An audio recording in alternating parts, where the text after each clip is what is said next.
Bismillahirrahmanirrahim. Assalamualaikum warahmatullahi wabarakatuh. Kali ini kita akan masuk ke pembahasan tentang relasi rekurensi atau relasi rekursif. Ya. Sebelumnya, apa sih yang dimaksud dengan rekursi? Sebuah objek dikatakan rekursif atau berlaku secara rekursi apabila dia didefinisikan dalam terminologi dirinya sendiri. Artinya dia bentuknya melibatkan bentuk dari dirinya sendiri. Itu yang disebut dengan rekursi, atau ada juga yang mungkin setara istilahnya dengan iteratif.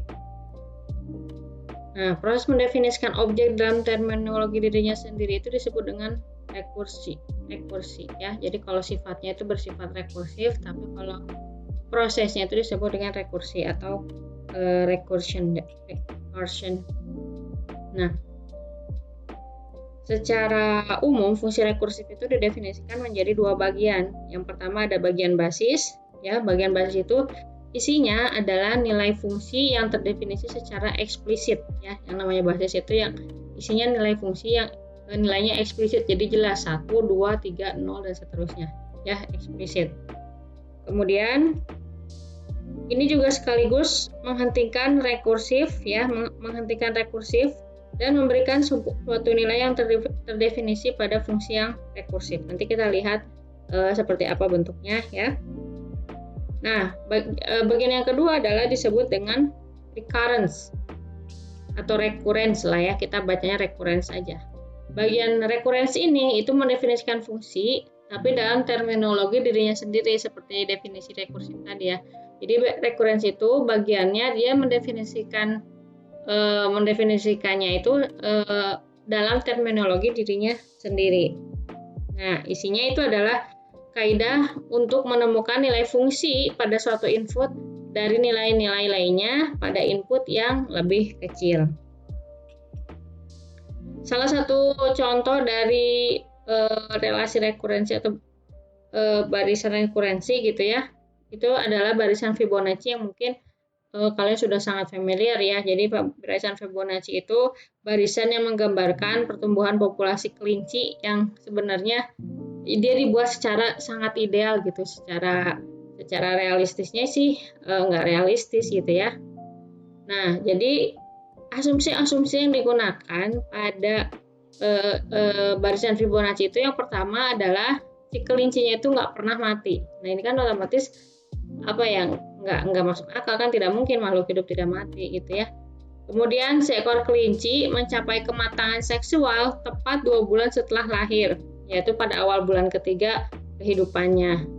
Kemudian yang ketiga, kelincinya itu selalu lahir berpasangan jantan betina gitu, ya. Ini benar-benar sangat dibikin ideal gitu, ya, istilahnya yang gampangnya lah gitu, ya.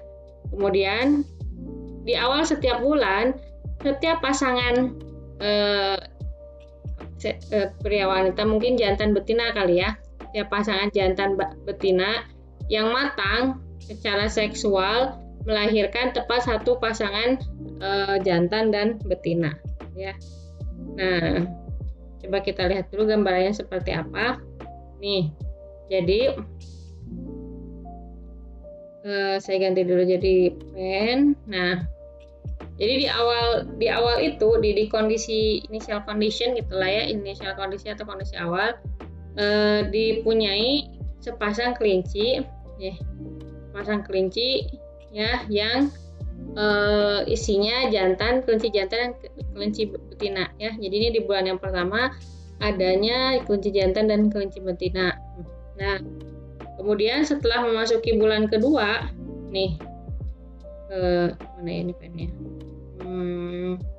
Nah, ini setelah memasuki bulan kedua, si kelinci yang tadi ini dia melahirkan, ya, kelinci betinanya melahirkan sepasang lagi kelinci jantan dan kelinci betina gitu, ya. Maaf, ini bulan kedua mereka belum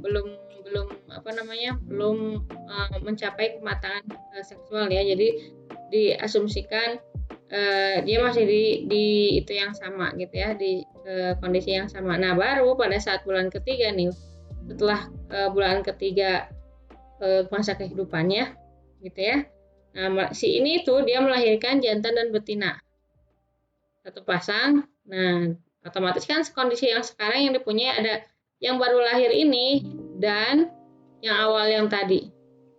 Ya, jadi otomatis di sini kita punya 2 pasang.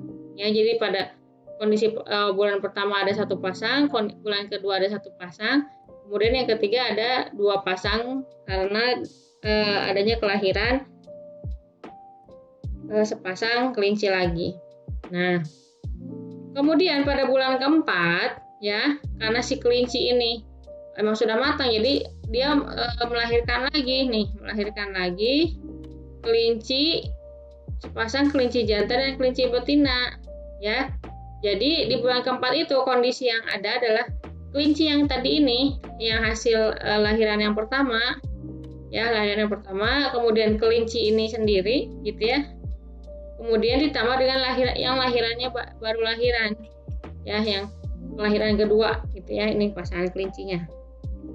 Nah, setelah memasuki bulan kelima, si sepasang kelinci yang ini nih, dia kan sudah memasuki kematangan seksualnya. Nah, akhirnya dia juga bereproduksi sehingga menghasilkan kelinci jantan dan kelinci betina yang baru. Nah, yang ini, ya.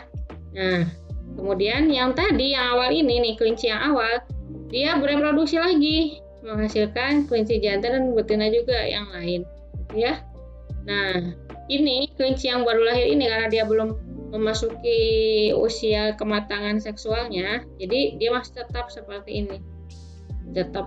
Nah, ini yang kelinci awal, atau saya sebut kelinci yang pertama, generasi pertama, ini kelinci generasi kedua, yang ini generasi ketiga, yang ini dan ini adalah generasi keempat, gitu ya.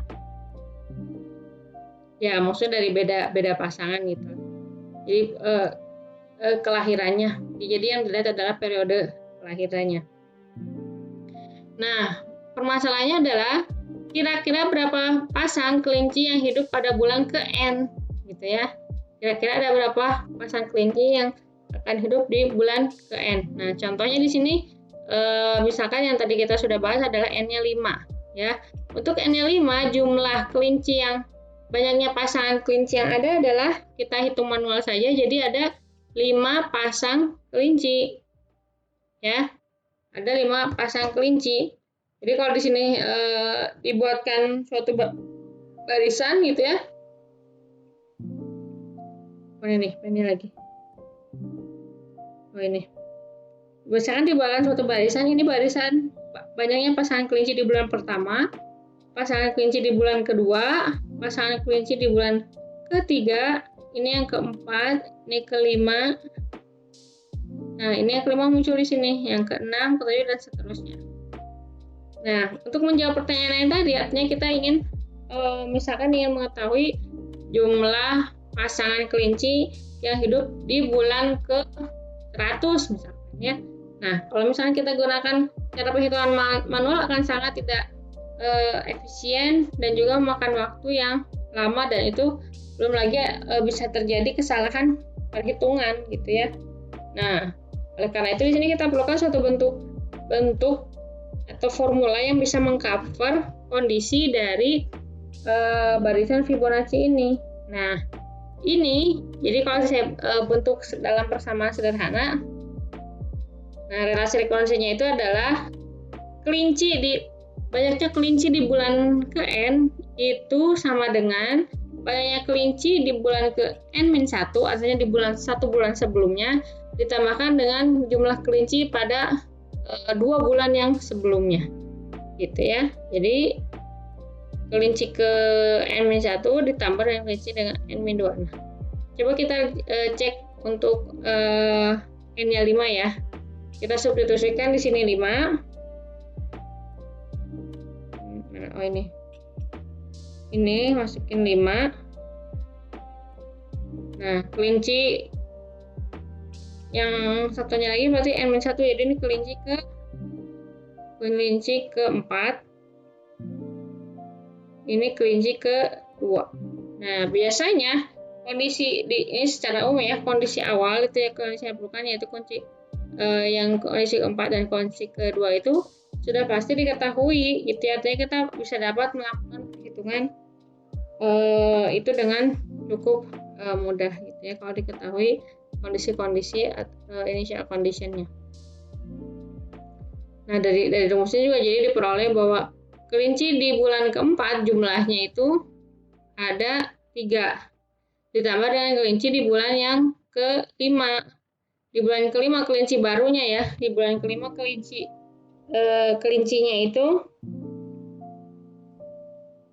ada di bulan keempat ada kelinci barunya ada 1 ya, jadi 4 ditambah 1 sama dengan 5. Oke. Sekarang masuk ke contoh 1. Ya. Misalkan saya punya fungsi yang didefinisikan secara rekursif. Ya. Misalkan saya punya fungsi f, didefinisikan rekursifnya seperti itu. Jadi fn sama dengan 3, 2fn min 1 ditambah 4. 3 itu kondisinya kalau n sama dengan 0, dan yang bawahnya itu kondisi untuk n yang lebih besar daripada 4. Nah, ini juga merupakan relasi recurrence ya. Ya, karena si bentuk yang keduanya dia melibatkan bentuk fn. Ya, jadi yang 3 ini disebut basis.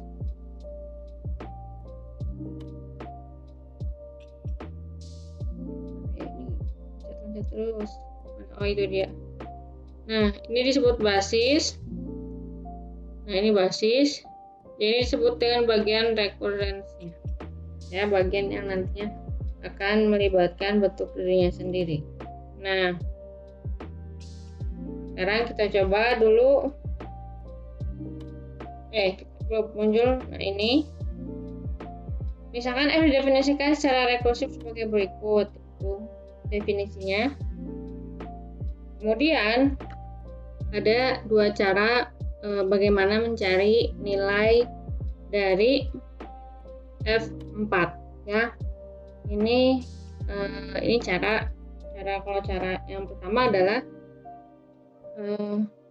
dengan mundur ya. Ini saya coba tulis dulu. Fn-nya mana nih? Ya, Fn itu didefinisikannya nilainya itu 3, untuk n-nya sama dengan 0 dan 2 f n-1 ditambah 4 ini untuk n-nya yang lebih besar dari 0. Nah, yang tadi kan ini jadi basisnya itu nilainya 3 dan yang 1 bagian yang rekurensnya nilainya didefinisikan sebagai bagian dari dirinya sendiri. Nah, pertanyaannya adalah berapa nilai F4? Nih, kita gunakan langsung dari definisinya ya. Nah, F4 artinya n-nya dimasukkan ke 4. Ini untuk n 4 itu kan nilainya lebih besar dari 0, otomatis yang kita gunakan adalah yang ini ya. Hanya kita masukkan 2 F 3 ditambah 4. Nah, dengan F3 sendiri ini apa? F3 sendiri itu kita seperti memasukkan nilai 3 ke sini, ke fungsinya lagi. Jadi ini berarti jadi F3 itu sama dengan F2 ya, ini F3 ini saya kasih kurung ditambah dengan 4 tambah 4. Nah, ini adalah nilai dari F3 ya. Nah, kemudian F2 berapa? F2 ya tinggal masukin aja n-nya 2, jadi F1 ditambah 4. Maaf, ini keduanya ketinggalan. 2. Ini 2 ya. Ini yang F2. Ini F2-nya tambah 4. Ini semua nilai adalah F3. kemudian ditambah 4, ini adalah nilai dari F4. Nah, kemudian F1 itu berapa? F1 adalah sama dengan 2, ini 2, ini 2 yang ini ya. Sebentar, kayaknya kurang 1, 2, 2-nya kurang 1 lagi ya. 1, 2, ini harusnya ada 3 nih ya. Ini, nah gitu ya. 2 F, ini F1-nya F, 2 F0 ditambah 4 ditambah 4 tambah 4 tambah 4 lagi, ini 2 ya. Kalian bisa paham ya caranya seperti itu ya. Cara menghitungnya seperti itu cara yang pertama.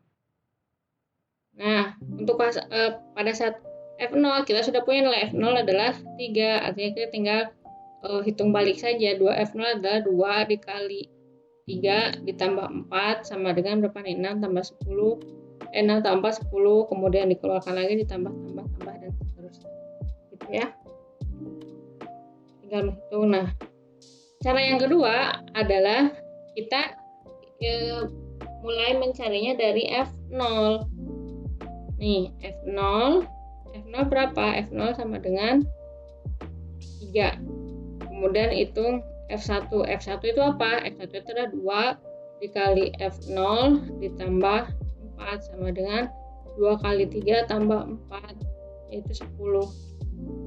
Nah, cari F2 lagi. F2 sama dengan 2 dikalikan F1 ditambah 4. F1-nya berapa? 10. 2 kali 10 tambah 4 sama dengan 20. Kemudian F3 sama dengan 2 dikali F2 tambah 4. Ini sama dengan 2 kali 24 ditambah 4 sama dengan 48 ditambah 4, 52. Nah, terakhir yang ditanyakan adalah F4. F4 itu adalah 2 dikali F3 tambah 4 atau sama dengan 2 dikali 52 tambah 4. Ini sama dengan 104 ditambah 4, 108. Oke, jadi ini hasilnya juga bisa kalian cek itu sama ya. Oke, ini hasilnya adalah 108. Nah, 108 dan yang ini juga sama ya. Jadi mau mundur ataupun maju itu sama saja. Nah, contoh selanjutnya adalah bagaimana menuliskan atau menyatakan n faktorial dalam definisi rekursif ya. Tinggal keluarkan satu saja bagian dari definisi aslinya. Jadi kan kalau definisi aslinya itu seperti ini ya. N faktorial itu adalah 1 dikali 2 kali 3 kali n-1 dikali n ya. Ini adalah n faktorial. Nah, kita keluarkan saja salah satu bagiannya ya, supaya dia bisa ada satu bagian yang mendefinisikan bagian yang lainnya. Nah, ini bagian. Jadi yang disebut dengan bagian basis ya, basis dan bagian rekursifnya. Nah, bagian basisnya kita definisikannya, kita cari nilai awalnya lah, biasanya ditentukannya n-nya 0 atau 1. Nah, di sini dalam hal ini yang biasanya didefinisikan dalam faktorial itu adalah nilainya untuk 0 faktorial. Jadi 0 faktorial itu nilainya kan 1, dan 1 itu diperoleh dari pendefinisian atau analogi bahwa kita bagaimana cara mengurutkan 0 benda ya. Untuk mendistribusikan 0 benda ya cuma ada satu cara ya, kalau barangnya aja nggak ada gitu kan. Nah, jadi di sini kalau kita membuat menjadi bentuk rekursif, jadi dalam bentuk rekursif, jadi definisikan dulu untuk n-nya sama dengan 0, n-nya sama dengan adalah 1. Nah, yang sisanya bentuknya seperti ini. Jadi ini bagian basisnya, ini bagian rekurensi. Nah, yang ini ada n kali n-1 tinggal dibatasi untuk n-nya sama dengan 0 kan sudah, yang ini artinya ini tinggal untuk n-nya yang lebih besar dari 0 ya. Nah, kemudian jangan lupa bahwa setelah kita menuliskannya dalam bentuk rekursif, tuliskan bahwa itu adalah memang fungsi dalam n atau fn ya. Ini contohnya menghitung 5 faktorial secara rekursif, tinggal mundur aja. 5 faktorial adalah 5 dikali 4 faktorial. 4 faktorial berapa? 4 faktorial dikali 3 faktorial. 3 faktorial berapa? 3 dikali 2 faktorial. 2 faktorial berapa ya? 2 dikalikan 1. Udah berhenti ya. Jadi ini hasilnya adalah 120. Nah, barisan Fibonacci yang tadi itu bisa dituliskan ya, yang tadi yang kita bahas di awal bisa dituliskan sebagai secara rekursif gitu ya, ke dalam fungsi rekursif atau relasi rekursif. Jadi dituliskannya adalah yang pertama di sini kita lihat untuk kondisi di bulan ke-0 ya, di bulan ke-0 ya 0 itu nggak ada kelinci sama sekali. Nah, di bulan yang pertama didefinisikan bahwa banyaknya pasangan kelinci di bulan pertama adalah 1. Nah, baru setelahnya untuk di bulan yang setelah 1 tinggal ditambahkan bahwa di bulan kedua kan jumlahnya adalah si kelinci maksudnya di bulan kedua itu si kelinci yang ada ya, kelinci yang ada. Nih saya coba review lagi. Nah tadi nah di bulan kedua ini kan si kelinci yang ada masih 1 kan. Nah, ini definisikannya sebagai di bulan kedua itu perhitungannya menjadi banyaknya kelinci di bulan ke-0 ditambahkan dengan banyaknya kelinci di bulan yang pertama. Jadi 0 ditambah 1 1. Untuk di bulan yang ketiga itu adalah jumlahnya banyaknya kelinci di bulan kedua ditambahkan di banyaknya kelinci di bulan ke-1 ya, dan seterusnya seperti itu. Jadi diperoleh relasi rekursifnya atau fungsi rekursifnya sebagai ini nih ya, yang lihat. Yang kedua ini salah satu contoh aja polinom Chebyshev ya, dinyatakannya sebagai dalam bentuk rekursif. Ini juga ada deret yang didefinisikan secara rekursif ya. Ini kan A0 tambah A1 dan seterusnya. M-1 ini bisa dituliskan seperti ini. Gitu, jadi untuk kondisi ini kan K-nya dari 0 sampai N-1. Kita batasi dulu nih untuk N-nya sama dengan 0, berarti definisikan A0-nya 0 ya 0. Kadang-kadang biasanya kita tentukan ya, ini hanya perumpamaan. Jadi A0 itu ada nilainya, jadi bentuknya eksplisit seperti yang didefinisikan di depan tadi. Kemudian yang bentuk yang recurrence-nya ya, itu dia memuat terminologi dirinya sendiri ya. Jadi kalau bentuk basisnya itu selalu bersifatnya eksplisit.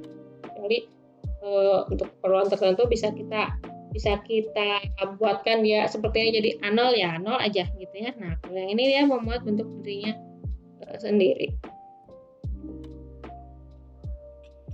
Oke. Nah,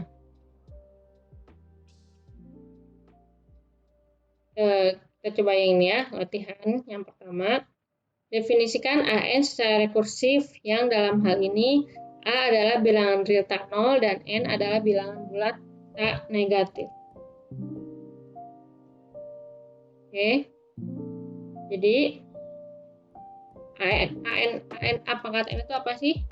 A pangkat N itu adalah A pangkat N itu apa? Sama dengan A dikalikan dengan A dikalikan A sampai A, dimana ini A-nya yang ke N ya. Jadi ini mengalikan A sebanyak N kali. Ini ada sebanyak N kali A. Nah, seperti yang tadi kita lihat dalam contoh-contoh sebelumnya, jadi untuk membuat dia dalam bentuk rekursif, kita tinggal potong aja dulu, potong ke bentuk M1, jadi A maksudnya kali A sampai seterusnya sampai ke A ya. Yang ini ada N-1 kali Artinya kalau saya tuliskan lagi ke dalam bentuk pangkat, ini A dikalikan A N min 1. Gitu ya. Sehingga fungsi Fn-nya, fungsi dalam bentuk N-nya, atau bisa saya tuliskan A pangkat N-nya gitu, itu didefinisikan sebagai nilainya 1 ya. 1 untuk N-nya yang sama dengan 0 ya, otomatis jelas kalau N-nya dimasukkan ke sini kan apakah kan 1 ya. Nah, didefinisikannya sebagai A dikalikan A N pangkat min 1 untuk N-nya yang lebih besar dari 0 gitu ya. Jadi ini adalah contoh bagaimana kita mendefinisikan suatu barisan atau suatu fungsi lah ya, suatu fungsi yang awalnya nggak rekursif kita buat dia menjadi dalam bentuk rekursif. Artinya apa? Dari sini bisa kita lihat bahwa sebenarnya relasi atau fungsi rekursif atau barisan rekursif juga bisa dibuat ke dalam bentuk yang tidak rekursif gitu ya. Nanti kita akan pelajari bagaimana caranya gitu ya. Nanti kita akan masuk ke sana. Nah, sekarang kita coba yang selanjutnya dulu. Nyatakan A kali B secara rekursif, yang dalam hal ini A dan B adalah bilangan bulat positif. Nah, kira-kira gimana? Karena A kali B. A kali, tulisnya gini aja ya, kali B. Itu sama dengan apa? Sama dengan kita menambahkan atau kita menjumlahkan B sebanyak A kali. Gitu kan? Ya, si B-nya itu sebanyak A kali. Atau sebaliknya, bisa jadi kita membuat A sebanyak B kali. Gitu ya. Ya, gitu. Ya, karena perkalian itu khususnya dibilang ya bersifat komutatif, jadi kita menuliskannya bisa seperti apa. Nah, yang ini seperti yang tadi sama dipotong ya, jadi B ditambah sampai seterusnya sampai B. Yang ini pemotongannya misalkan dari sini ya, ini sebanyak A-1 kali A-1 kali ya, sehingga ininya berubah jadi B ditambah A-1 B gitu ya. Jadi B ditambah A-1 kalinya dari B. Jadi kalau saya bentuk ke dalam fungsi, ini bukan fungsi Fn ya, karena tidak memuat N-nya, jadi saya tulis ini aja supaya nggak bikin bingung. Jadi A kali B itu kalau saya tuliskan ke dalam bentuk rekursif yang terdiri dari basisnya itu adalah B ya, B yang ini untuk nilai A itu yang sama dengan 1. Kemudian yang keduanya adalah B ditambah A-1 dikalikan B untuk nilai A yang lebih besar dari 1. Ya, jadi ini adalah bentuk rekursif dari bilangan yang tadi. Oke. Nah, selanjutnya kita masuk ke barisan rekursif ya. Jadi barisan rekursif, coba perhatikan barisan yang kalian lihat itu ya, barisan yang terdiri dari 1, 2, 4, 8, 16, 32, 6 gitu ya. Ya, dalam barisan tersebut setiap elemennya ya, setiap elemen N ya, untuk elemen ke N-nya khususnya, untuk N-nya 0, 1, 2 merupakan hasil perpangkatan 2 dengan N ya, atau misalkan di sini mana sih? Oh, nah ini.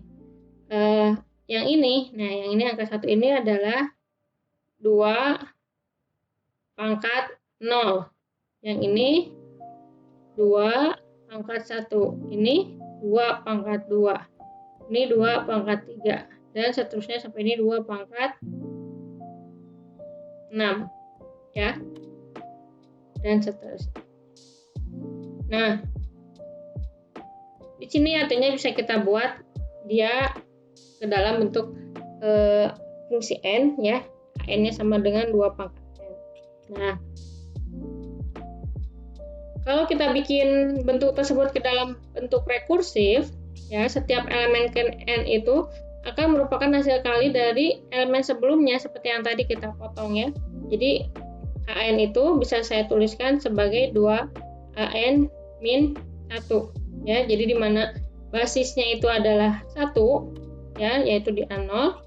Kemudian bagian rekurensinya adalah AN sama dengan 2AN min 1. Nah, kita coba lihat contoh yang ini.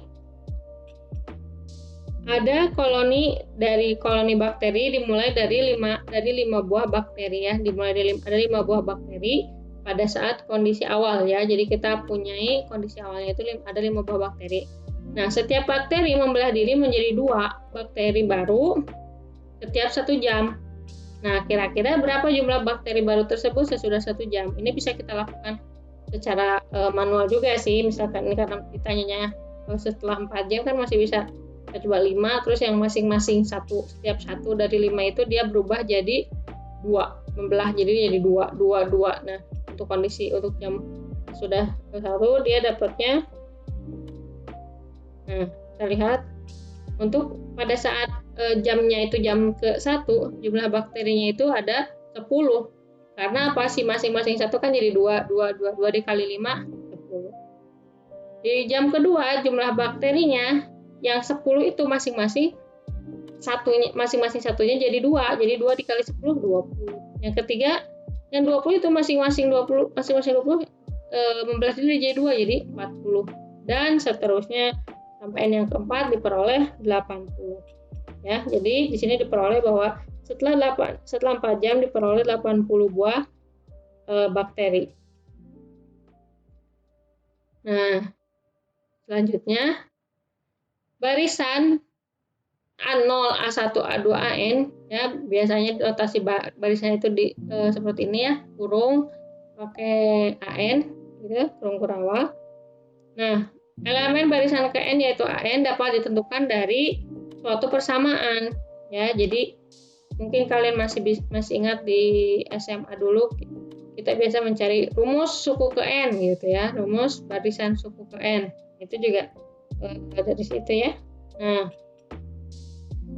kalau persamaan yang mengekspresikan AN itu dituliskan secara rekursif dalam satu atau lebih bentuk elemen yang sebelumnya ya, yaitu A1, A2 sampai AN-1, maka persamaan tersebut dinamakan relasi rekurens ya, karena dia menuliskannya menjadi terminologi sebelumnya.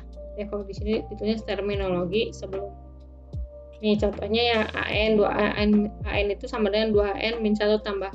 Ya sebenarnya bentuk dia hanya saja untuk N-nya yang sebelumnya dia gitu ya. Jadi lebih sederhananya sih dia menuliskan fungsinya dalam bentuk elemen sebelumnya. Ini juga ada contoh lain, AN min 1 tambah 2AN min 2, 2AN min 1 min N min 2. Nah, sebagaimana yang tadi ada bagian recurrence di sini, yang ada adalah kondisi awal, initial condition ya, yang biasanya digunakan untuk memulai menghitung elemen-elemen selanjutnya. Dan ini initial condition itu biasanya kadang-kadang bisa kita peroleh secara langsung atau dengan melakukan perhitungan, atau sudah didefinisikan atau ditetapkan seperti tadi n faktorial ya. N faktorial kan untuk nolnya itu didefinisikan menjadi 1 faktorial. Kemudian AN sama dengan AN-1 tambah 2N-1, di mana A0-nya 1, A1-nya 2. Jadi kan initial condition itu bisa jadi lebih dari 1, nggak mesti 1 ya.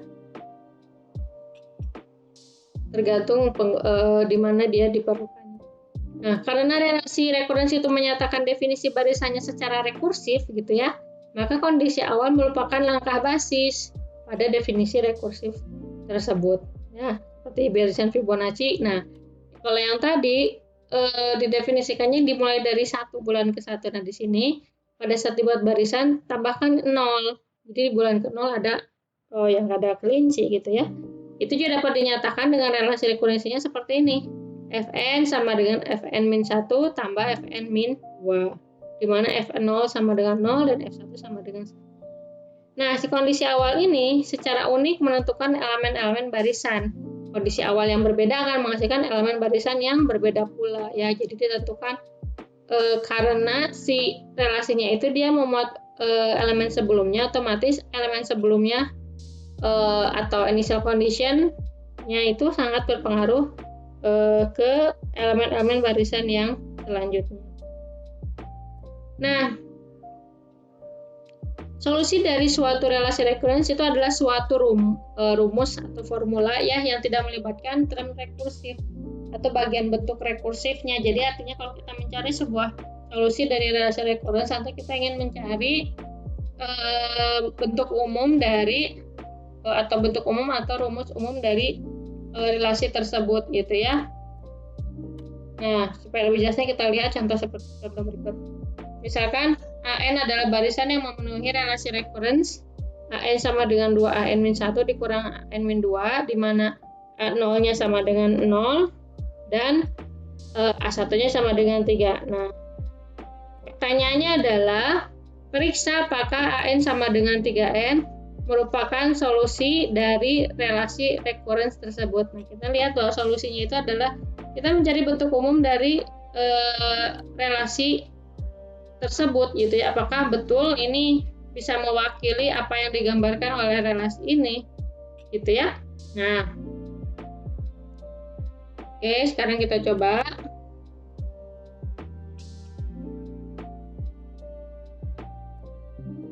Kita lihat dulu. Nah, bagaimana memeriksanya? Salah satu cara yang bisa kita lakukan adalah dengan cara mensubstitusikan formula yang ada ke relasinya.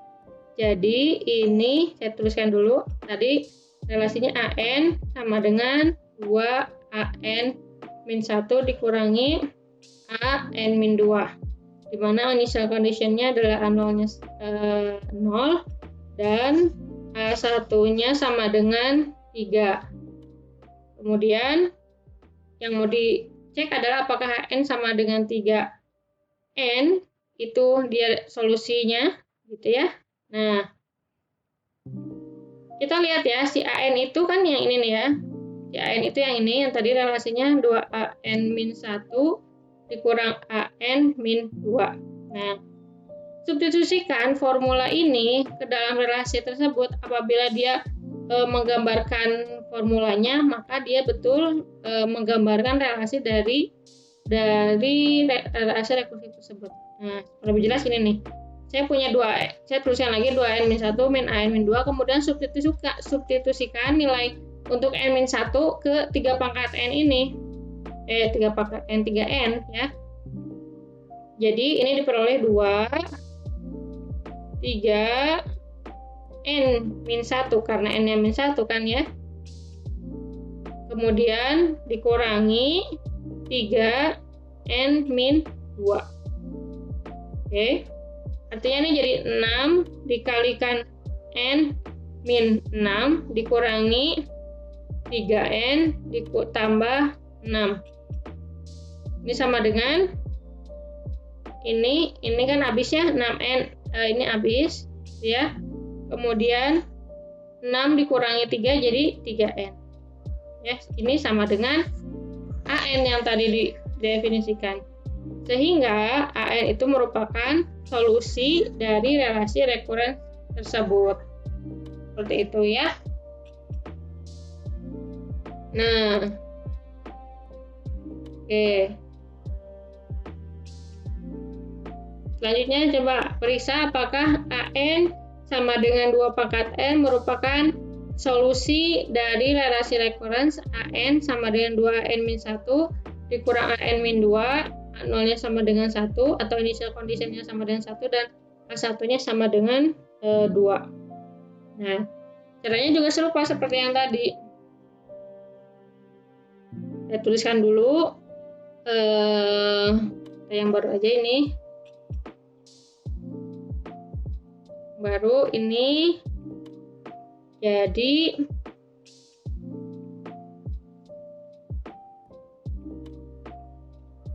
AN sama dengan 2AN-1 dikurangi AN-2 ya. Tadi initial condition-nya A0 sama dengan 1, A1 sama dengan 2. Nah, apakah AN sama dengan 2 pangkat N itu dia solusi dari sini? tuliskan dulu 2AN min 1. Maaf ini saya agak ini antara indeks dan bukan ini. AN min 2 sama dengan, nah masukin tuh 2 dikali 2 pangkat N min 1 dikurangi 2 pangkat N min 2 ya. Ini sama dengan 2, ini kan pangkat 1 ya, ditambahkan ini jadi 2 pangkat N ya, dikurangi 2 pangkat N min 2. Bentuknya jadi seperti ini ya, padahal yang kita mau ini adalah ke sini nih, ini kan bentuk ininya ya. Ini tidak sama dengan 2 pangkat N. Sehingga AN yang sama dengan 2 pangkat N itu bukan merupakan solusi dari relasi rekursif ini, gitu ya, dia bukan solusinya. Atau ini cara yang pertama. Cara yang kedua adalah kita bisa ngeceknya dengan mensubstitusikan nilai N-nya. Kita coba cari, karena sudah inisial kondisinya sudah tahu, A0-nya sama dengan 1, A1 sama dengan A2, maka kita bisa hitung A2 ya. A2 itu kan sama dengan 2A1 dikurangi A0 kan. Nah, 2A1 dikurang A0 ini adalah 2 dikali 1 dikurangi kali 2 dikurangi 1 ya. Hasilnya adalah 3A2. Padahal kalau dari rumus ini, kalau saya taruh AN sama dengan A2-nya itu 2 pangkat N, artinya N-nya ganti jadi 2, ini sama dengan 4. Dari sini sudah ketahuan dia tidak sama kan antara 4 dan 3. Otomatis si AN sama dengan 2 pangkat N ini dia bukan solusi dari relasi rekursif yang di atas tadi, gitu ya.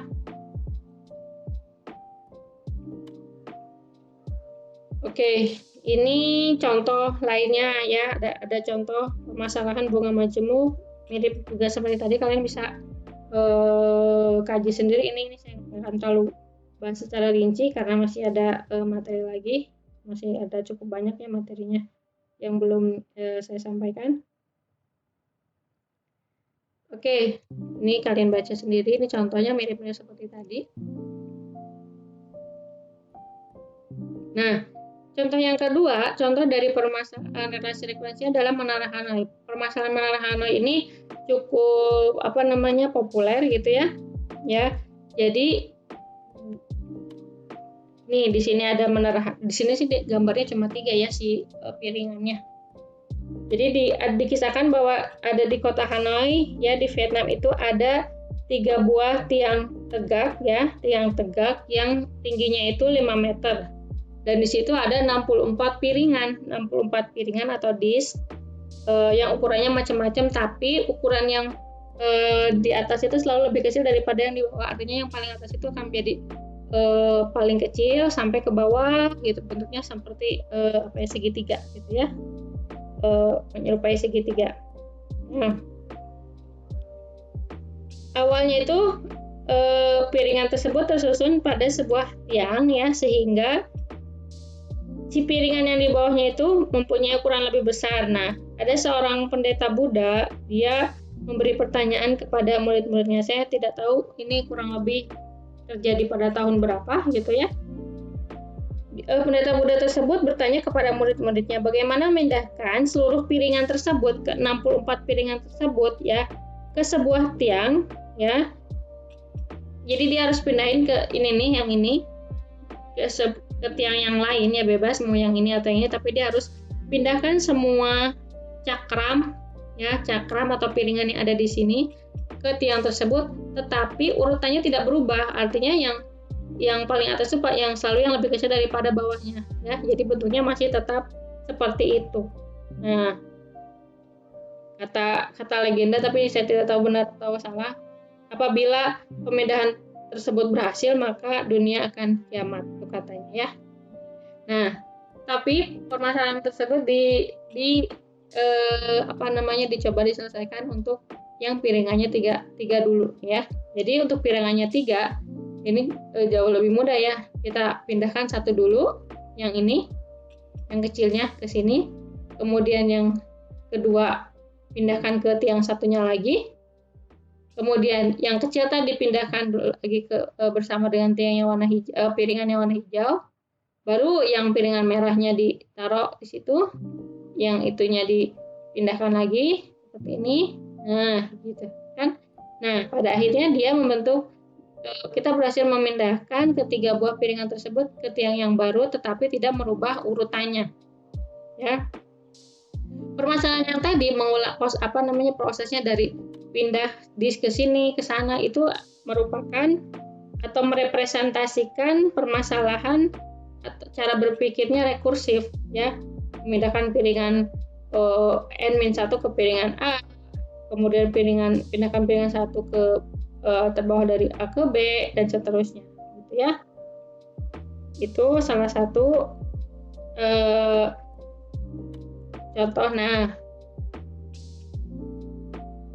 jadi permasalahan tersebut itu apabila dituliskan ke dalam bentuk relasi rekurensi, bentuknya jadi seperti ini. Hn sama dengan 2Hn-1 ditambah 1, ya. Dan diperoleh, kalau bentuk sederhananya itu adalah 2 pangkat N dikurang 1, ya. Nah, udah dapat nih rumus umumnya, sehingga kita bisa mencari ada berapa jumlah perpindahan yang terjadi untuk memindahkan sejumlah N piringan. Nah, permasalahannya kan tadi ada 64 ya, realnya ada 64 piringan. Kita coba masukkan, substitusikan nilainya, N-nya sama dengan 4. Nah, hasilnya adalah, wow nih, ada banyak sekali perpindahan, ada berapa nih tuh kan? Ada sebanyak, ini angkanya sangat banyak sekali, 1, 2, 3, wah udah ini ya. Nah, kalau misalkan kita andaikan ya, memindahkan satu piringannya itu 1 detik lah, gitu ya. Kita pindahkan piringan tersebut selama 1 detik, maka waktu yang diperlukan adalah sebanyak segini detik, ya. Kalau misalkan dibuat ke tahun itu setara dengan 584 sekian tahun atau 584 miliar tahun. Ya, mungkin karena dari legenda otomatis kalau memindahkannya selama itu mungkin pada akhirnya akan selesai pada saat dunianya berakhir, tapi ya walau alam itu ya. Gitu. Oke, balik lagi. Nah, itu salah satu contoh permasalahan relasi rekurensi yang populer ya. Nah, seperti yang tadi kita sempat singgung di awal, jadi salah satu relasi permasalahan dari relasi rekurensi kita mencari penyelesaian dari relasi tersebut. Ya, penyelesaiannya itu adalah berupa bentuk umum yang merepresentasikan relasi tersebut, tapi dia tidak memuat bentuk sebelumnya, gitu ya. Nah, jadi tidak berbentuk iteratif lagi. Nah, ada beberapa cara yang digunakan untuk mencari penyelesaian relasi rekurensi, disesuaikan atau dikaitkan dengan bentuknya. Nah, yang pertama, kalau untuk relasi rekurensinya bentuknya linier, ya, linier homogen, ya, bentuknya seperti ini, ya, relasinya jadi linier dan homogen. Ini nih, nah ini nih, yang AN, ini, ya, dimana C1, C2 dan seterusnya CK itu tidak boleh 0, ya, dia bilangan real berapapun tapi tidak boleh 0.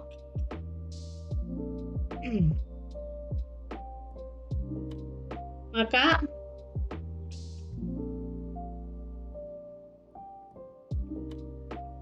nah,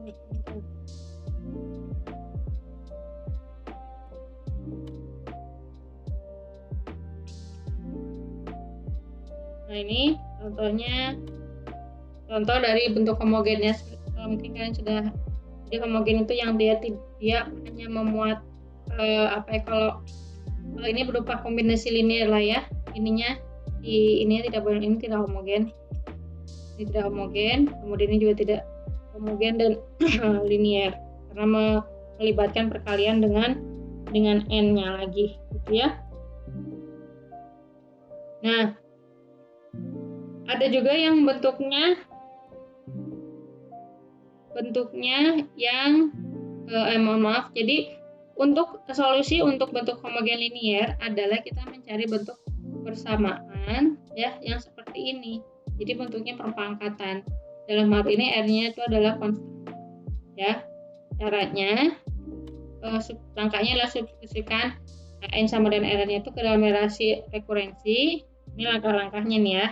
Kemudian bagi, seterusnya nanti kita dapat persamaan karakteristik. Nah, akar-akar dari persamaan karakteristik tersebut merupakan komponen dari solusi relasi rekurensi yang kita cari, ya. Gitu. Untuk yang linear berderajat 2, persamaan karakteristiknya bentuk itu, akarnya 1R1 R2. Nah, di sini ada teorema, ya. Untuk yang bentuk seperti itu, teoremanya adalah bunyinya seperti ini. Barisan AN adalah solusi relasi rekurensi AN sama dengan C1AN-1 tambah C2AN-2 jika dan hanya jika AN sama dengan alfa 1 Rn pangkat 1. Ini harusnya N1 ya. N-nya yang indeksnya pangkat 1 itu bukan kedua.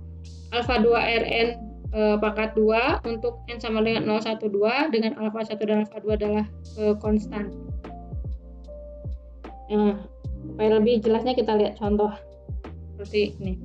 Tentukan solusi relasi recurrence berikut. AN sama dengan AN-1 ditambah 2AN-2, di mana initial condition-nya adalah A0 sama dengan 2 dan A1 sama dengan 7. Jadi apa solusinya? Ya. Nah, jadi yang pertama adalah kita buat, saya tulis dulu soalnya AN sama dengan AN-1 ditambah 2AN-2. Ini bentuknya homogen, A0-nya sama dengan 2 tadi ya, dan A1-nya sama dengan 7. Nah, kita bentuk ini ke dalam persamaan karakteristik ya, yang dituliskan menjadi, atau saya tulis dulu ini ke depan semuanya, AN-1 min 2 AN-2 sama dengan 0. Ini ubah ke persamaan karakteristik, bentuknya menjadi AN-nya kan tadi sama dengan R pangkat 2. Ya kan ini 2 ya. Yang N-1 berarti dia berkurang 1, R pangkat 1 ya. R pangkat 1 dan dikurangi 2 yang ini R pangkat 0 sama dengan 0. Selanjutnya tinggal kita cari akar-akarnya saja. Ini R berapa nih? 2 dan 1 ya. R1 tandanya ini positif, ini negatif. Nah, artinya akar-akarnya itu adalah R1 sama dengan 2 dan R2-nya sama dengan min 1. Nah, berdasarkan teorema 1 tadi, kita tahu bahwa bentuknya jadi gini, AN alfa 1 R1 pangkat N ditambah alfa 1 alfa 2 R pangkat N2. Ya. Nah, R2 ini R1 R2. Alfa 1. Jadi yang kita mau cari adalah alfa 1. Alfa 2-nya berapa? Ini kita substitusikan dulu. Alfa 1 itu sama dengan R1 2 pangkat N ditambah ini harusnya bukan. Jadi indeksnya yang ini ya. Ditambah alfa 2 min 1 pangkat N. Ya. Nah, ini langkah yang pertama. Yang kedua kita pengen tahu kira-kira si alfa 1 alfa 2 itu berapa ya. Caranya dengan mengaitkan initial condition-nya. Nah, A0, nah substitusikan A0.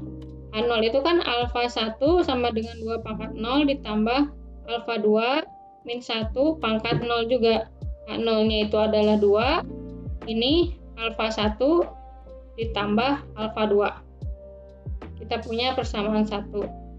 Nah, selanjutnya A1 nih, A1 sama dengan alfa 1 dikali 2 karena N-nya 1 ditambah alfa 2 dikali min 1. Ininya 7 sama dengan alfa 2 alfa 1 dikurangi alfa 2. Ya, ini persamaan kedua. Mencari nilai alfa 1, alfa 2 ya cukup mudah, tinggal kita eliminasi persamaan 1 dengan persamaan 2, boleh ditambah, boleh dikurang. Ini karena alfa 2-nya udah negatif, saya tambahkan saja ya persamaannya. Nah, nanti diperoleh hasilnya adalah alfa 1-nya sama dengan 3, alfa 2-nya sama dengan min 1. Jadi, solusi dari relasi rekurensi itulah AN sama dengan 3 dikali 2 pangkat N dikurangi min 1 dipangkatkan N. Nah, dapat kalian lihat bahwa di sini dia tidak memuat sama sekali bentuk sebelumnya, tidak memuat AN min 1 atau jadi hanya bentuknya cuma memuat N gitu. Jadi dia sudah fungsi dalam N. Gitu. Oke. Itu untuk yang bentuk yang pertama. Nah, selanjutnya kalau persamaan karakteristiknya punya dua akar yang sama atau akar kembar, kalau tadi kan beda ya, maka si teorema 1 itu tidak dapat dipakai. Jadi kita akan gunakan teorema yang kedua. Misalkan R pangkat 2 dikurangi C1R dikurangi C2 itu mempunyai akar kembar R0. Nah, barisan N yang tadi adalah solusi relasi recurrence N sama dengan C1N-1 tambah C2AN-2 jika dan hanya jika AN sama dengan alfa 1 R0N ditambah alfa 2N R0N ya, N0-nya buat si indeksnya buat R. Untuk N sama dengan 0, 1, 2 dengan alfa 1 dan alfa 2 adalah konstan. Nah, contohnya ini. Tentukan solusi dari relasi recurrence berikut di mana AN sama dengan 6AN-1 dikurang 9AN-2 di mana A0-nya sama dengan 1 dan A1 sama dengan 6. Nah, kita coba dulu.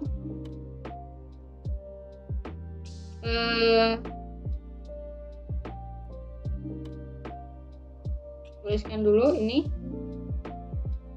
A N sama dengan 6 AN-1 dikurangi 9 AN-2 di mana A0-nya sama dengan 1 dan A1-nya sama dengan 6. Oke. Jadi yang ditanyakan adalah solusi dari relasi rekurensi tersebut. Seperti yang tadi sebelumnya, caranya kita buat dulu ini, pindahkan ruasnya, kemudian buat ke dalam persamaan karakteristik R kuadrat min 6 R ditambah 9 sama dengan 0. Dapat akarnya adalah R min 3 kuadrat ya, sama dengan 0. Jadi diperoleh bahwa R1 R2-nya, R1 R2 itu sama dengan 3. Nah, kita tuliskan dulu ini alfa 1 R1 pangkat N ditambah alfa 2 R2 ada N-nya R N gitu ya. Nah, ini jadi bentuknya seperti ini. Kita masukkan nilainya, jadi AN sama dengan alfa 1 3 pangkat N ditambah alfa 2 N kali 3 pangkat N. Nah, sama seperti tadi yang kita mau cari adalah alfa 1 alfa 2 ya. Untuk A0 sama dengan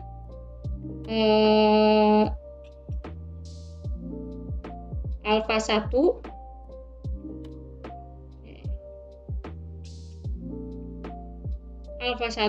kali 3 pangkat 0 ditambah alfa 2 kali 0 kali 3 pangkat 0. Ini sama dengan alfa 1 atau 0-nya sama dengan alfa 1-nya sama dengan 1. Nah, sekarang kita cari alfa 2-nya.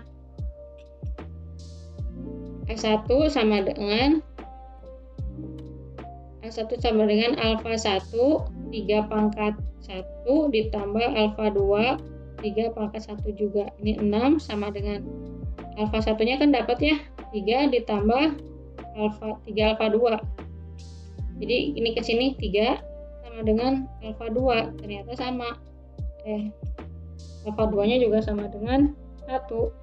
Jadi solusinya adalah AN sama dengan 3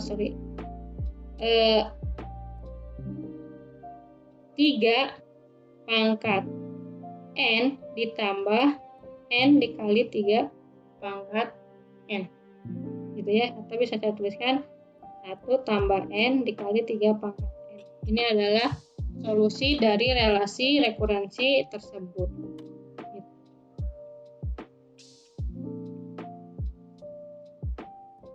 Oke, jadi seperti itu untuk mencari solusi dari relasi rekurensi. Ini masih bentuk yang sederhana ya. Nah, tapi untuk memudahkan atau lebih memberikan pemahaman kepada kalian, silahkan coba selesaikan latihan ini ya. Setelah selesai kalian bisa upload. Apabila ada kendala bisa hubungi saya. Nanti apabila ada yang ingin ditanyakan secara langsung dapat ditanyakan pada saat pertemuan Zoom ya. Demikian yang dapat saya sampaikan. Kita ketemu lagi dalam pembahasan berikutnya. Wabillahi taufiq wal hidayah. Wassalamualaikum warahmatullahi wabarakatuh.